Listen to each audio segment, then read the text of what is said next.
Oi, pessoal.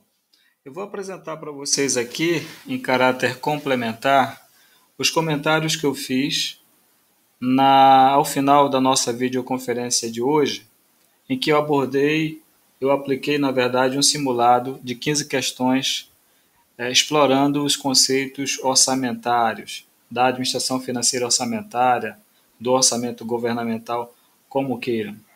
Infelizmente, a maior parte das pessoas, por razões técnicas, não puderam estar presente nesses meus comentários e eu elaborei essa videoaula apenas para complementar e ofertar ao restante do grupo esses comentários. Tá? Então, uma das questões que mais o grupo errou foi o número 2, aí, né, que ela trata, então, da Grande Depressão. Deixa eu preparar aqui a minha caneta. Da Grande Depressão de 1929. O que foi a Grande Depressão de 1929? Foi uma crise no consumo mundial. Essa crise levou à queda na oferta, consequentemente da renda e do emprego. Então surgiu uma corrente chamada teoria keynesiana, conduzida aí por John Keynes, em que essa teoria defendia a maior intervenção do Estado na economia. Com essa intervenção, o Estado então complementaria essa demanda deficiente, estimularia com efeito a oferta e criaria a renda e emprego. Então, restabelecendo o nível da produção mundial próximo ou igual ao esperado. Então, nesse período nasceu também 3 funções básicas orçamentárias. Sim, porque essa teoria usa o instrumento do orçamento governamental, usa o orçamento governamental como instrumento de condução de políticas. Então, nós temos aqui uma política ou função alocativa, uma distributiva e uma estabilizadora. De cara, essa função estabilizadora está relacionada aqui, ó, começando aqui de trás para frente. É a função que luta contra as pressões inflacionárias e o desemprego. Nesse caso aqui, estava lutando contra o desemprego. Então, como é que funciona isso? Essa função estabilizadora. Se por acaso existe muita inflação, significa que os preços dos produtos estão muito elevados. Qual é a solução para isso? Fazer com que esses preços caiam. Como é que se faz para os preços caírem? Simples. Retira-se mais dinheiro da economia. Retira-se o excesso de dinheiro da economia. Então, taxas inflacionárias altas significa excesso de cédulas e moedas circulando, excesso de demanda sobre a oferta. Então, se enxuga o mercado, vendendo títulos públicos. Nisso consiste a função estabilizadora do orçamento governamental. Tá? Então, essa é a primeira característica desse período da Grande Depressão. Existe uma segunda função que ela está relacionada à redução das desigualdades, que é conhecida então como função distributiva ou de transferência de renda. Significa dizer que parte dos produtos, parte das receitas que o Estado arrecada, ela é direcionada para pessoas com maior vulnerabilidade socioeconômica. Por exemplo, nós temos a clássica Bolsa Família, que tem essa finalidade, conceder renda a quem não tem. Então, ela é chamada de função distribuidora justamente por isso, porque ela retira de um nicho de pessoas e distribui a renda dessas pessoas para outras, distribuindo-as de forma mais amplificada, fazendo com que essa renda permaneça desconcentrada na economia. Então, essa é a função distribuidora. Por fim, nós temos a função que procura suprir as falhas de mercado. O que são as falhas de mercado? Que no caso aqui seria a função alocativa, né? Essa aqui. Bem, entenda da seguinte forma: uma economia, ela produz uma infinidade de bens e serviços. Essa produção é para atender uma demanda. Todavia, existem algumas situações em que existe uma demanda, mas não há uma correspondente produção de bens e serviços. Essa é a chamada falha de mercado. E para cobrir essa produção é que o Estado então entra para fornecer esses bens e serviços que a população precisa, né? São chamados de bens de uso coletivo, como por exemplo aí a iluminação pública, né? Como por exemplo a segurança.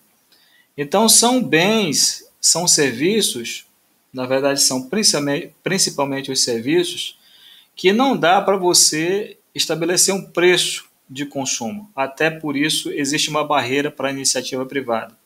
Como que ela vai vender serviços de segurança pública sem que o Estado precise intervir nessa seara? Além disso, essas situações de falha de mercado acabam sinalizando posições ou áreas estratégicas em que o governo, e só o governo pode atuar, justamente porque são pontos sensíveis, são áreas sensíveis, são terrenos sensíveis da coletividade. Então, só o Estado que pode prestar esse serviço, né? A iniciativa privada, em determinadas situações, pode até ofertar esse serviço, mas de uma forma mais precária, mais limitada, mais acanhada. Então, o Estado tem amplos poderes para ofertar. Então, essencialmente, a resposta dessa questão seria essa, tá? Vamos para a próxima questão. As empresas estatais dependentes, referidas na LRF, estarão contempladas aqui, tanto no orçamento fiscal quanto no orçamento da Seguridade Social. Quem diz isso? É uma portaria antiga da STN, a portaria 589 de 2001, que ainda está em vigor. Então, grosso modo, todos sabem que o conceito de empresa estatal dependente vem lá da LRF e fala-se em dependência em relação aos recursos para custeio e recursos de capital, né? Então, essas empresas elas não têm receitas suficientes para sobreviver, então é como se elas precisassem de mesadas então, para tocar os seus negócios. Essas mesadas vêm do seu ente central, União, do Estado ou município correspondente. Nesse caso, se essa empresa estatal atuar no domínio da Seguridade Social, significa que ela vai desempenhar atividades ligadas à saúde, à previdência ou à assistência social. Então, ela se enquadraria aqui no orçamento da Seguridade Social. Se ela não atuar nesses 3 segmentos, ela então vai se inserir no orçamento fiscal. É isso que determina a portaria STN 589 de 2001. A receita oferida na alienação de bens será classificada como... Essa questão talvez tenha pegado muita gente porque as pessoas associam a alienação de bens à receita de capital. E não está errado, não. Só que não está completo. A completa é essa aqui, ó. Ela pode ser classificada como receita corrente ou como receita de capital. Como assim? Então, a gente vai lá para o balanço patrimonial.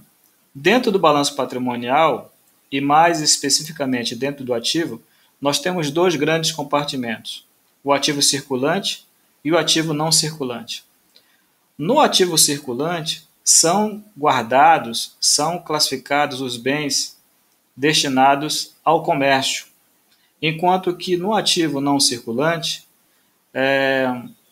ele comporta os bens destinados ao uso do setor público.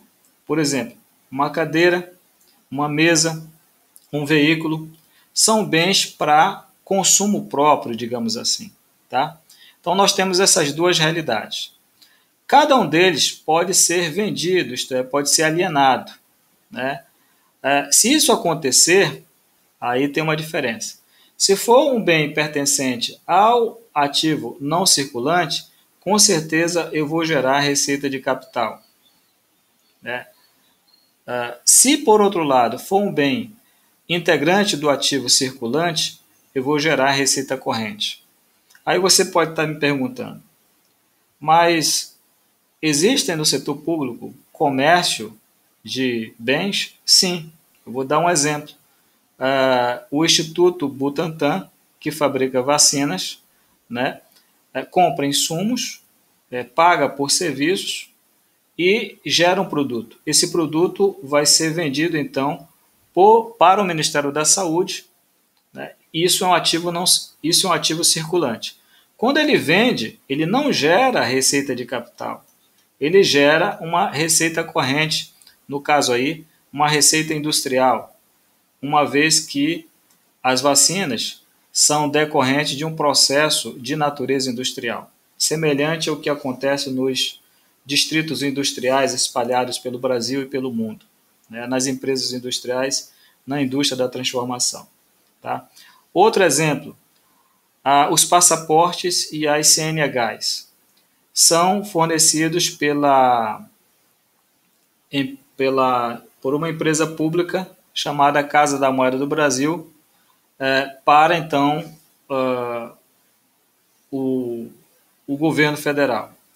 Só que quando ela vende um produto industrial, ela tem um estoque lá, é solicitado, então é feita uma encomenda. Então quando ela vende esse produto, ele é um estoque, então vai girar, isso gera então uma receita corrente para ela. É assim que funciona, tá? No caso da Casa da Moeda do Brasil. Então veja que nesse cenário, tanto a alienação de bens pode gerar receitas correntes, quanto receitas de capital, tá bom? Então fiquem e guardem essa informação. A questão 10 aborda o pagamento das operações de crédito por antecipação das receitas, as AROs, né? Ele diz o seguinte, qual é a data limite para que as AROs sejam pagas? As antecipações de receitas orçamentárias estão previstas tanto na 4.320 quanto na Lei de Responsabilidade Fiscal e em outras legislações esparsas. Né? Na Lei de Responsabilidade Fiscal, ela é regulada no artigo 38. E lá existem várias disposições sobre como que os entes federativos podem realizá-la, qual a destinação que tem que ser feita e como que os entes devem pagar esses empréstimos. Então, as AROs funcionam como um mecanismo para suprir necessidades momentâneas de caixa. Existem despesas que precisam ser pagas, mas que o ente público não conta com recursos orçamentários naquele momento. Então, ela realiza essa despesa essa receita, de maneira artificial. Ela empresta de terceiros, né? Toma esse dinheiro, paga as suas despesas, mas ela contrai um empréstimo. Quando futuramente esse recurso for arrecadado, ela então destina para pagar essas AROs. Então, o prazo final, o prazo limite para quitação dessas AROs anualmente é até 10 de dezembro de cada exercício. Então, é contraído ao longo do ano, e aqui eu vou dizer para vocês, a partir do dia 10 de janeiro. Então, entre 10 de janeiro e 10 de dezembro, essas AROs têm que ser pagas. Né? Tudo está, então, regulado lá no artigo 38. Então, essa é a resposta correta, até 10 de dezembro de cada exercício. Lembrando que as AROs não podem ser tomadas nos anos eleitorais, federais, estaduais ou municipais, né? Então, ela está proibida de ser tomada no último ano de mandato do presidente, do governador ou do prefeito municipal. O ingresso de recurso a título de laudêmio será classificado como receita patrimonial imobiliária. Primeiro é o seguinte, ó, o laudêmio ele é uma espécie de receita patrimonial imobiliária. Como é que surgem os laudêmios? Existe uma coisa chamada, ou chamado, terreno de marinha.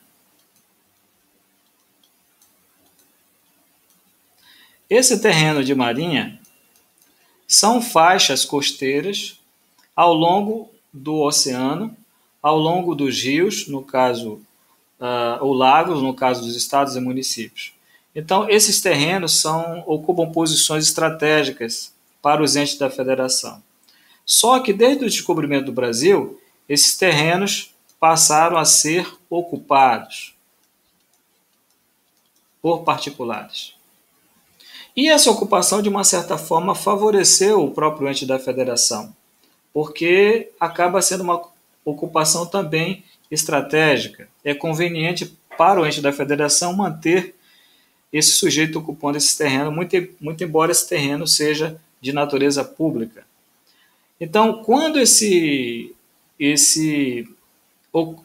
possuidor transfere a sua posse para terceiros, ele não pode vender aquilo que não tem, mas ele vende aquilo que que ele beneficiou, né, os frutos.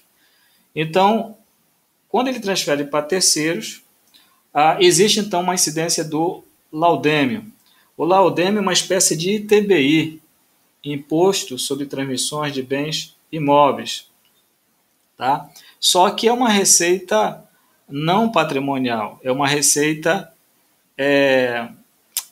só que é uma receita não tributária, é uma receita patrimonial. E no caso aqui é uma receita imobiliária, justamente porque decorre da gestão de um bem imóvel, tá? E só para fechar essa questão, você sabe que o ativo é formado por bens mais direitos. Grosso modo, né? A legislação e a doutrina já ultrapassou, já furou essa fronteira, né? Tem muito mais coisas dentro do ativo.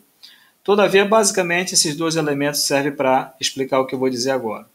Esses bens ou são móveis,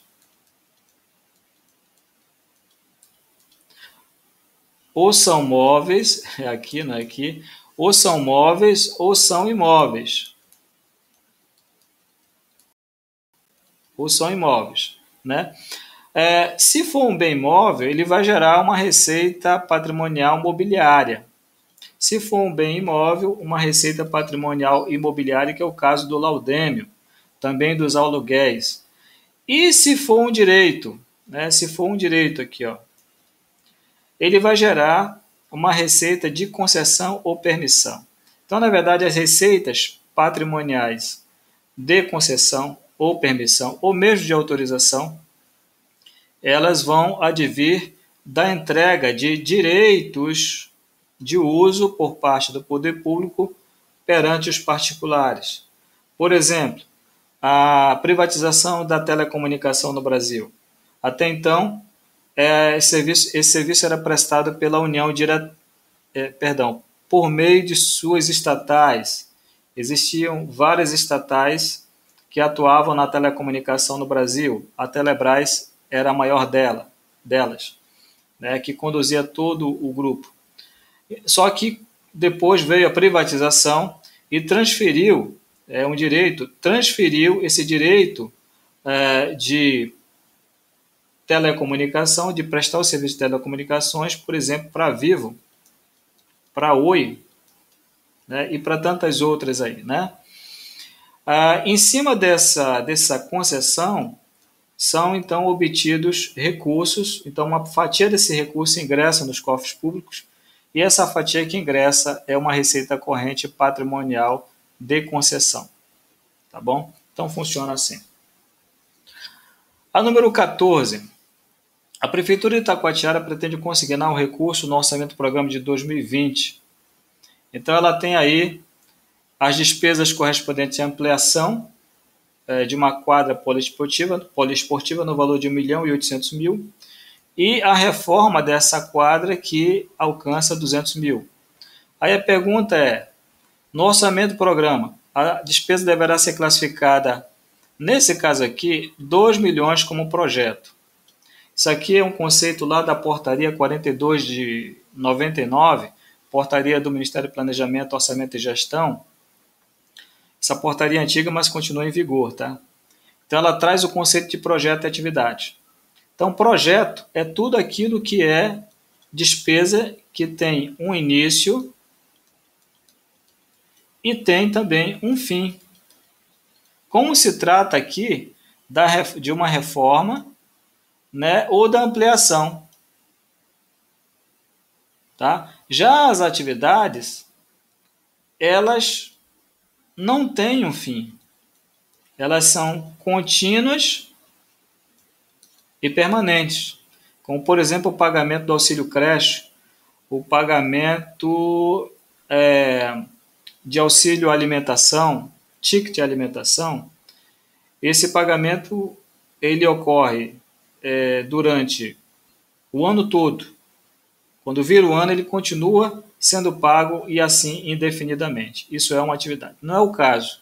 Então, isso aqui é um projeto, tá? Porque tem um início e tem um final. Normalmente, os projetos estão relacionados a obras públicas, pessoal. Obras públicas, construções, né? É a forma mais clássica de apresentar os projetos. Bem, então essas são as questões que eu tinha para comentar com vocês. Espero que vocês tenham gostado desta abordagem, tá? E eu vou compartilhar com vocês aí daqui a pouco eu vou compartilhar com vocês no meu Instagram, na minha rede social, e qualquer comentário adicional vocês podem fazer que a gente vai trocando ideia, tá bom? Muito obrigado pela atenção dispensada. Espero vocês aí no próximo sábado no simulado de contabilidade aplicada ao setor público.